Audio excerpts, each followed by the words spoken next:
가수나 배우 같은 연예인들이 가장 두려워하는 것은 대중에게 잊혀지는 것이라고 합니다. 정치인들에게 잊혀진다는 것은 그들에게 사망 선고와 같이 여겨진다고 합니다.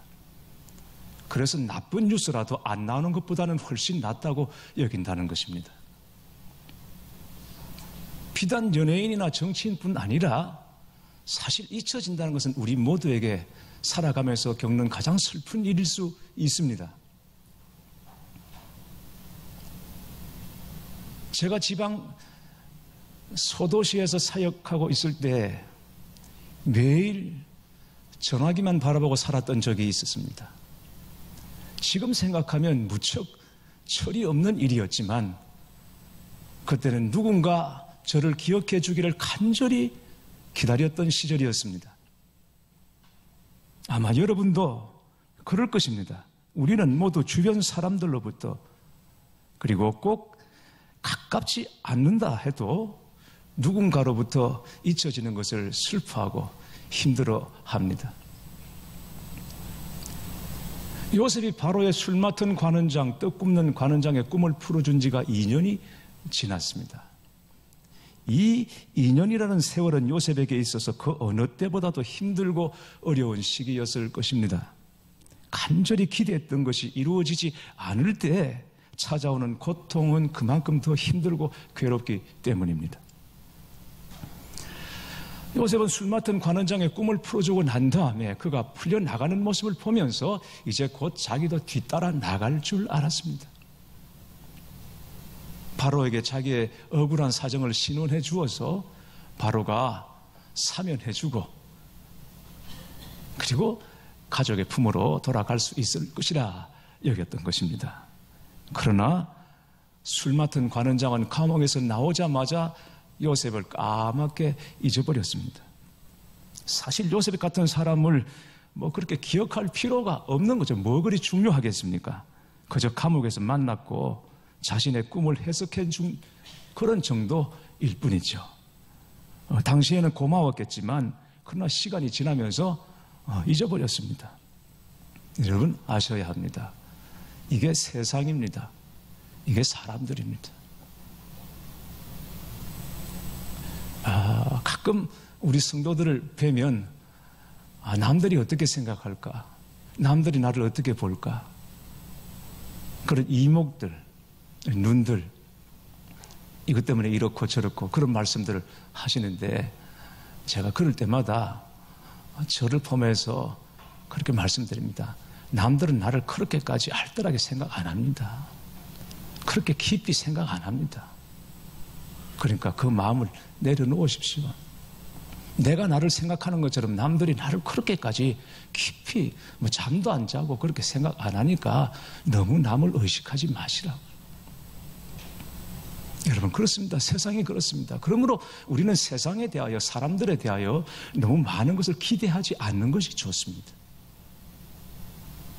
세상에 대하여 너무 많은 것을 사람들에 대하여 너무 많은 것을 기대하고 살면 나중에 반드시 아픔이 옵니다. 상처가 오는 것입니다. 생각해 보십시오. 만일 여러분을 아무도 기억해 주는 사람이 없는 상태로 한 2년을 여러분이 지낸다고 생각해 보십시오. 찾지도 않습니다. 전화조차 없습니다. 그냥 잊혀진 존재로 그렇게 살아갑니다. 정말 어려울 것입니다. 더구나 요셉은 감옥에 갇혀 있습니다. 누가 면회도 못 옵니다. 누가 면회를 옵니까? 형들이 자신들의 잘못을 뉘우치고 면회 올까? 그럴 위인들이 아닙니다. 아버지는 아들이 이미 죽은 아들로 여기고 있기 때문에 아무도 찾아올 수 없습니다. 정말 홀로 있어야 했던 시간들이었습니다. 희망이 안 보이고 미래도 보이지 않습니다. 그런데 마침내 하나님의 시간이 되어서 하나님이 움직이기 시작합니다. 하나님이 하신 일이 무엇입니까?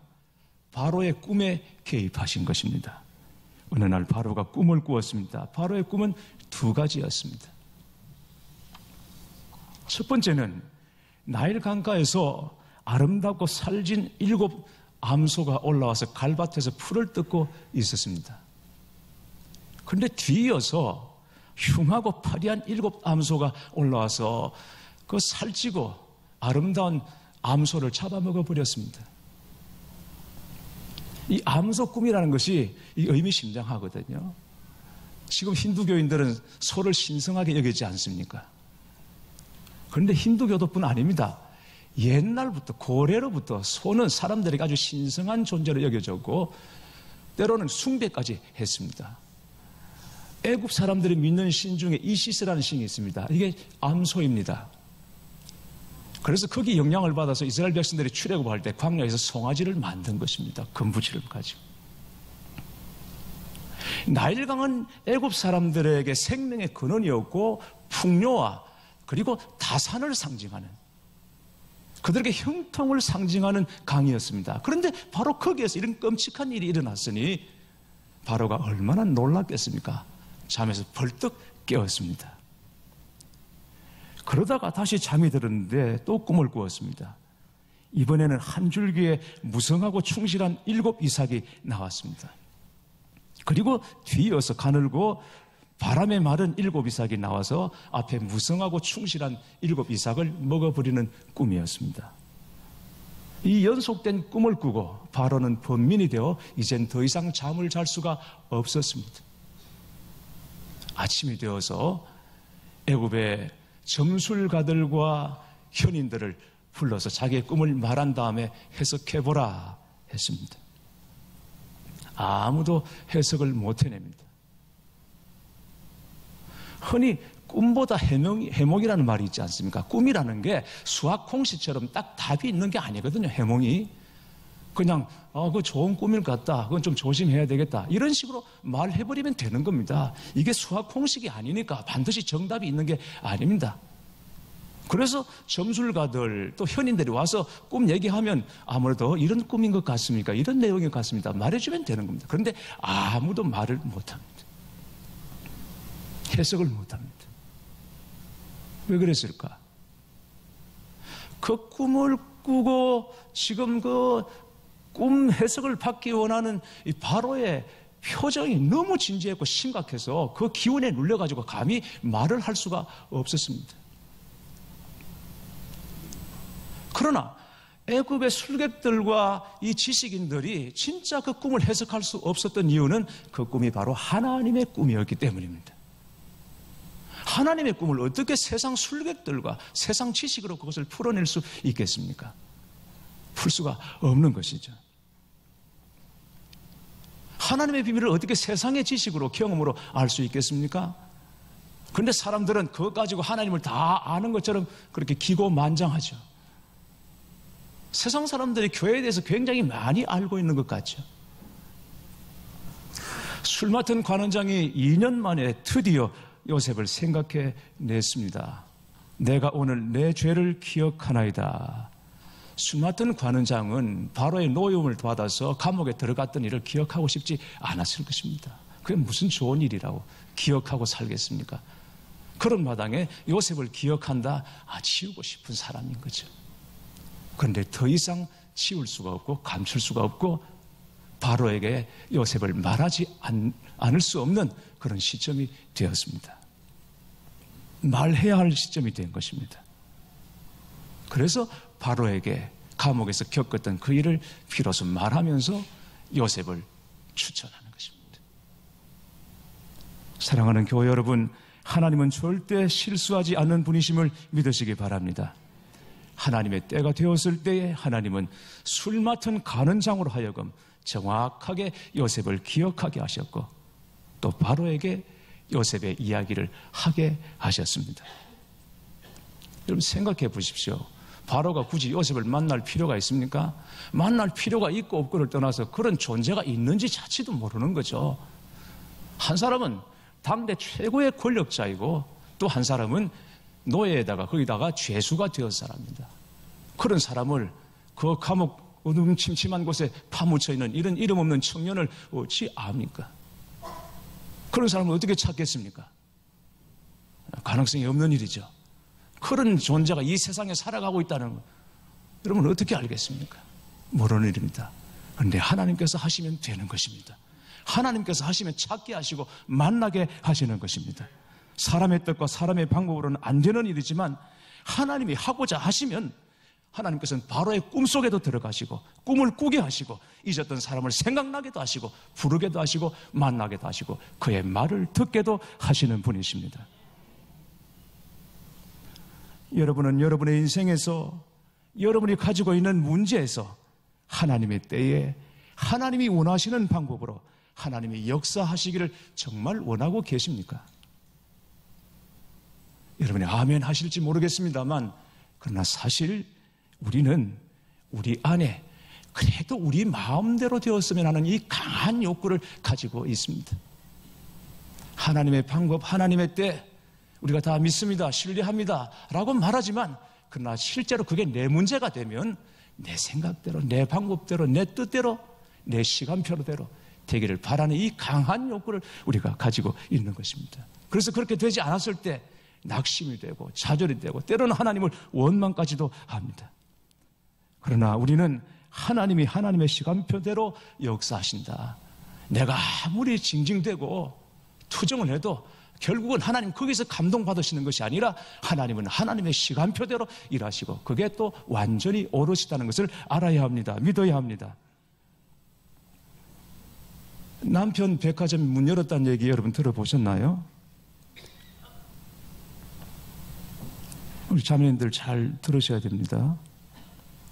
거기 가면 마음대로 남편감을 고를 수가 있다고 합니다. 위치는 제가 말씀 안 드립니다. 그런데 그 백화점은 이상하게 에스컬레이터가 위로만 올라가지 밑으로 내려오는, 아래로 내려오는 에스컬레이터는 없습니다. 그래서 입구에 이런 문구가 적혀 있었습니다. 이미 지나온 층으로는 다시 내려갈 수 없으니 신중하게 결정하십시오. 어느 날 두 자매가 남편감을 구하기 위해서 그 남편 백화점을 찾았습니다. 1층에 보니까 아주 괜찮은 직업을 가지고 있고 그리고 아이를 좋아하는 잘 돌보는 평범한 남자 사진과 정보가 거기 전시되어 있었습니다. 그리고 소개 비용도 저렴하고 참 좋다, 괜찮다. 1층이 이 정도 같으면 2층은 어떨까? 가보니까 2층에는 그게 장점이 하나 더해졌습니다. 비용은 조금 더 올라갔습니다. 돈도 있고 학벌도 있고 그리고 외모도 괜찮고 너무 좋아 보였습니다. 3층은 어느 정도일까? 가보니까 정말 거기는 대단합니다. 대단합니다. 그래서 너무 좋아서 우리 한 층만 더 올라가 볼까? 거기는 정말 베스트였습니다.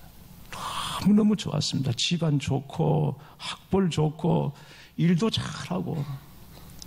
지난주에 우리 기획위원회 하는데 장로님 한 분이 그러시더군요.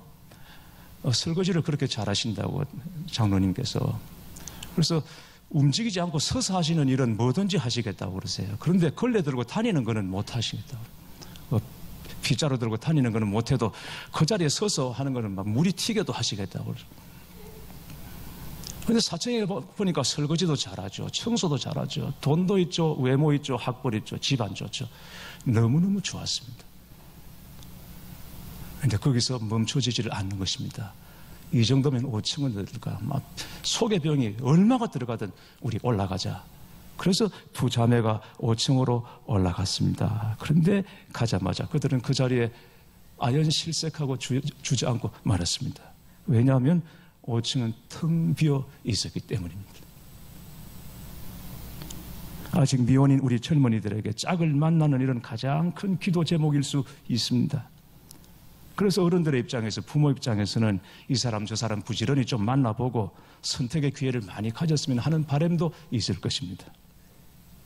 그러나 우리 청년들 중에는 그런 방법이 아니라 하나님께서 예비하신 짝이 있음을 믿고 이삭과 리브가와 만나는 것처럼 순적히 만나게 하실 줄 믿고 하나님의 방법과 하나님의 때와 이 모든 것이 최선임을 믿고 잠잠히 기도하며 기다리는 청년들이 있다면 우리는 그들에게 박수를 쳐주어야 하는 것입니다.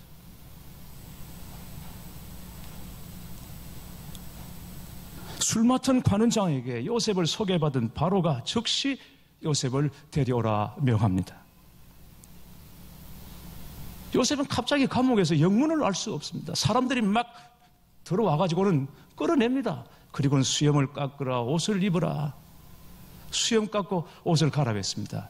옛날에 보디발의 아내가 너무 반할 정도로 아름다웠던 매력 있는 청년으로 변화됐습니다. 그러나 자신은 이게 무슨 영문인지를 모르죠. 알 수 없죠. 그런데 딱 가보니까 그 앞에 여러분 천하의 바로가 있는 것이 아니겠습니까? 당대 최고의 권력자 바로가 있습니다. 그 앞에 비천한 죄수인 요셉이 서 있습니다. 여러분 생각해 보십시오. 얼마나 아름다운 장면입니까? 얼마나 가슴 뛰는 일입니까? 교회 여러분, 여러분에게 말씀드립니다. 우리에게도 이런 날이 올 것입니다. 우리에게도 곧 이렇게 될 날이 있을 것입니다. 어느 날 문득 여러분 앞에 문이 열릴 것입니다. 은혜의 문이 열릴 것입니다. 회복의 문이 열릴 것입니다. 치유의 문이 열릴 것입니다. 모든 오해가 풀려질 것입니다. 때가 되면 하나님께서 다시 우리를 흥왕케 해주실 그날이 올 줄 믿으시기 바랍니다. 바로가 요셉에게 부탁을 합니다.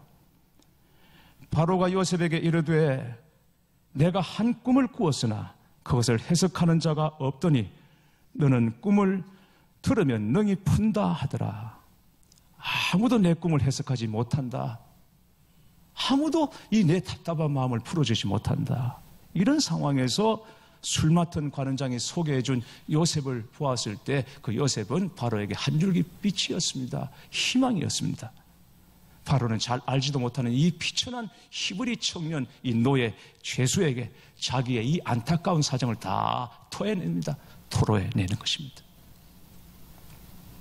바로의 말을 듣고 요셉은 주저함이 없이 꿈을 해석하기 시작합니다. 두 가지 꿈은 동일한 사건을 의미합니다. 7 암소와 7 이삭은 7년을 의미합니다. 7 좋은 암소와 좋은 이삭은 7년 풍년을 말하는 것이고 파리하고 흉한 7 소와 바짝 마른 7 이삭은 7년 흉년을 의미하는 것입니다. 앞으로 애굽에 7년 대풍년이 올 것입니다. 그런데 뒤이어서 7년간 극심한 흉년이 찾아올 것입니다. 그런데 그 흉년이 얼마나 극심한지 이전에 7년 풍년이 다 잊혀져 기억도 나지 않을 만큼 그렇게 극심한 흉년이 올 것입니다. 애굽이 멸망하게 될지도 모릅니다. 그러니 여기에 대비하셔야 합니다. 말했습니다. 여러분 이게 요셉입니다. 하나님의 지혜로 그 꿈을 풀어내고 그리고 뭘 해야 될지 정확하게 대안을 말하는 사람이죠. 우리 아까 곽 장로님이 기도하신 것처럼 나라를 위해서 간절히 기도하셨는데 나라가 안팎으로 지금 어려운 지경에 처했습니다. 그런데 기도할 때마다 제 마음에 감사한 것이 하나 있습니다. 그게 뭐냐면 하나님께서 여전히 이 나라를 하나님의 손으로 붙잡고 계시다는 것입니다. 나라가 어려울 때마다 그 중요한 고비고비에 하나님께서는 신실한 믿음의 사람들을 이 나라 요직에 심어두셔서 그들에게 나라를 맡기시고 기도로 난국을 풀어가게 하신다는 것입니다. 이 땅에 복음의 역사가 시작된 이후로 이것은 마치 공식처럼 돌아가는 아주 기이한 일입니다. 우리나라가 기독교 국가가 아닙니다. 그럼에도 불구하고 이상하게 이 일만큼은 이상하게 그렇게 맞아 들어갑니다. 공식처럼 나라가 어려우면 요소의 요직에 믿음의 사람들을 심어 놓으시고 그들로 하여금 그 어려운 상황들을 타개하고 넘어가게 하시더라는 것이죠. 하나님의 간섭하십니다. 세상이 온통 어둠에 덮여도 빛 한 줄기가 들어오면 그 한 줄기 빛이 어둠을 몰아내는 것처럼 교회가 이렇고 성도들이 이렇다 아무리 말해도 그럼에도 불구하고 바알에게 무릎 꿇지 않은 그리스도인들이 있어서 그들이 곳곳에 들어가 있어서 하나님은 그들을 통해서 여전히 이 나라가 소망이 있는 나라가 되게 하실 줄 믿습니다. 그런 사람이 필요하죠. 그 한 사람이 필요합니다. 교회도 그렇고 가정도 그렇고 여러분 지금 소망이 안 보여도 가정 안에 진짜 믿음의 사람 하나 들어가 있으면 가정이 살게 되어 있습니다. 교회도 마찬가지입니다. 진짜 하나님 온전히 믿는 믿음의 사람이 있으면 그 교회가 더딜지라도 언젠가는 다시 살아나게 되어 있고 여러분이 섬기는 모든 공동체가 마찬가지입니다. 하나님은 그 한 사람을 쓰시고 다 살리는 역사가 일어나는 것이죠.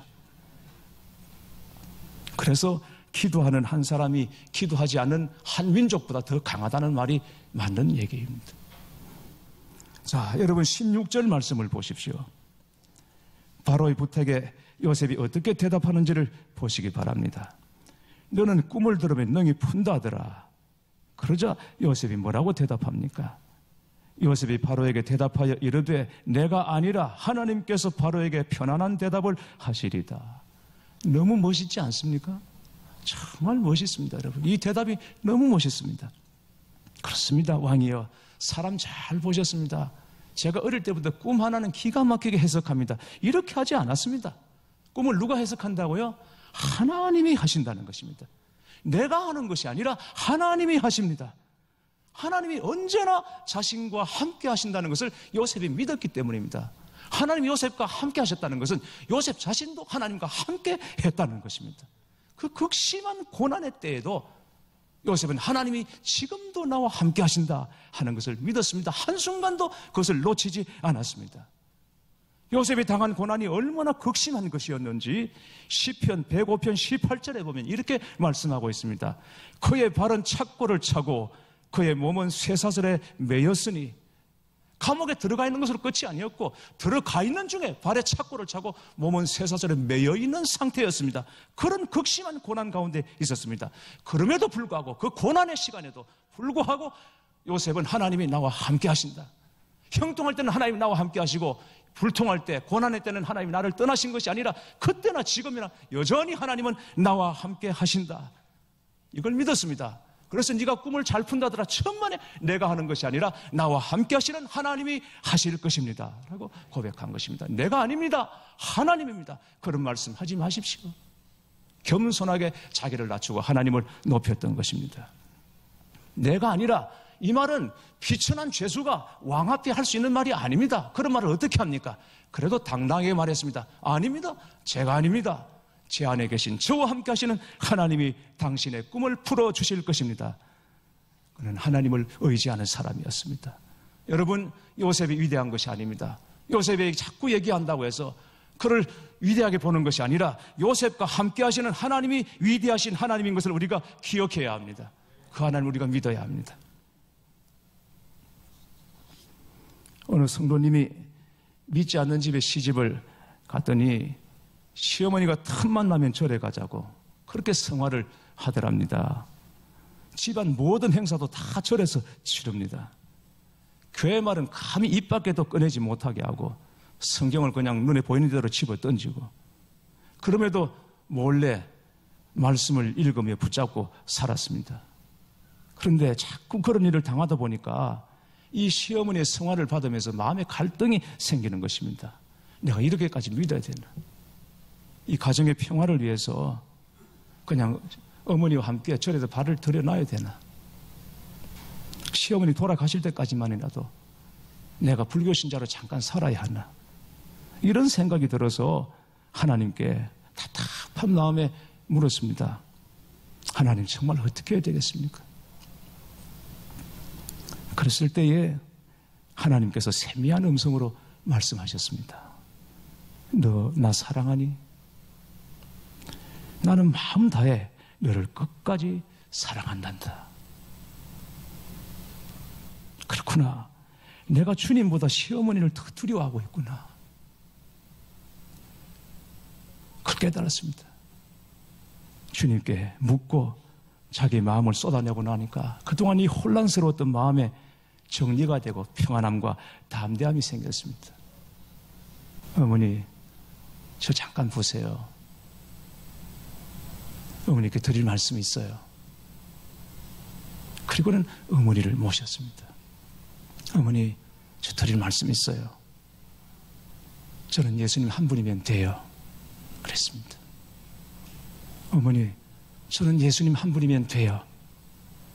그런데 여러분, 그 뒤로부터 어머니가 일절 절에 가자 얘기를 안 하시더라는 것입니다. 교회 여러분, 그렇습니다. 예수님 한 분이면 되는 것입니다. 우리가 더 뭘 믿고 살아야 합니까? 더 뭘 붙잡아야 하는 것입니까? 예수님 한 분이면 되는 것입니다. 예수님이면 충분한 것입니다.